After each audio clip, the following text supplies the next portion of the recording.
Hi, I'm Sanjida Kay and I'm the author of psychological thriller Bone by Bone.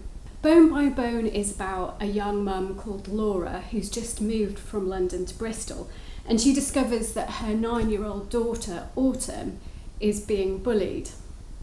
I had the idea for Bone by Bone when I became a mum, and like any parent I had hopes and fears and dreams for my daughter. And one of the things that I was worried about was whether she was going to be bullied, because I was bullied at school. I went to 10 different schools and I was bullied at 9 of them. I was always the new kid.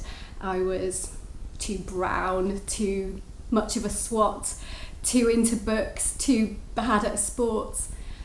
But you know, the sad thing is that quite a high percentage, around 2/3 of our kids are bullied at school. You don't have to go to loads of different schools to be bullied. Bullies tend to pick on the differences between people, and it might be just any slight difference, and that's what they will focus on. But I didn't want my novel to be kind of all about me. It's a thriller, so there are twists and turns and the tension ratchets up throughout the plot. But I did want it to feel authentic, so I did some research and I also tried to imagine how my characters would feel in the situations that I was going to put them in. So I was using my own feelings from when I'd been bullied, but I was creating new situations and using my imagination to think what the characters might feel. The only thing that happened to me that's kind of gone into the book is something that occurred when I was a teenager and I was at a sleepover.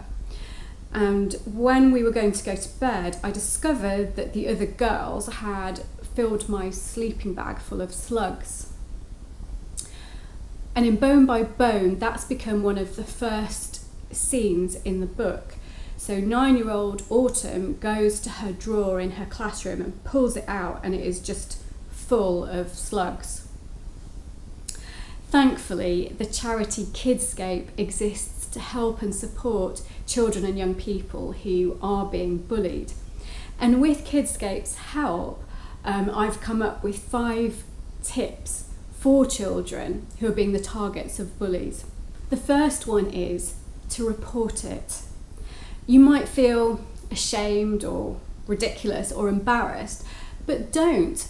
Bullying is not acceptable. And the thing is that if you don't tell a trusted adult, it's quite likely that it'll carry on. The second one, hugely important nowadays, which is to protect yourself online. Now, you can tell your trusted adult, but also tell the provider of your email account and your social media, and also use the settings to block the bully. Don't enter into dialogue with him or her, because that's just counterproductive. Number 3, remember that you are not to blame. You are extraordinary. You are perfect the way that you are. If you try and change, the bully will just find something else to pick on.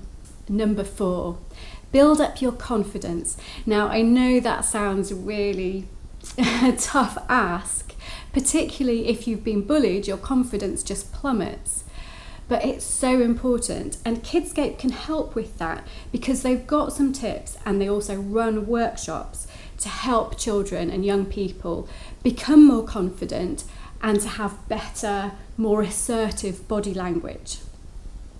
Number 5, now this is a tricky one.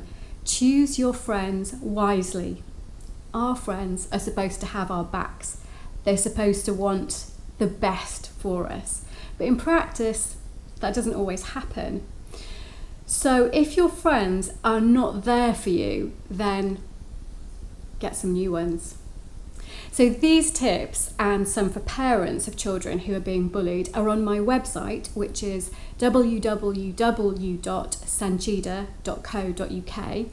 And on the Kidscape website, there's loads more information, which is www.kidscape.org.uk.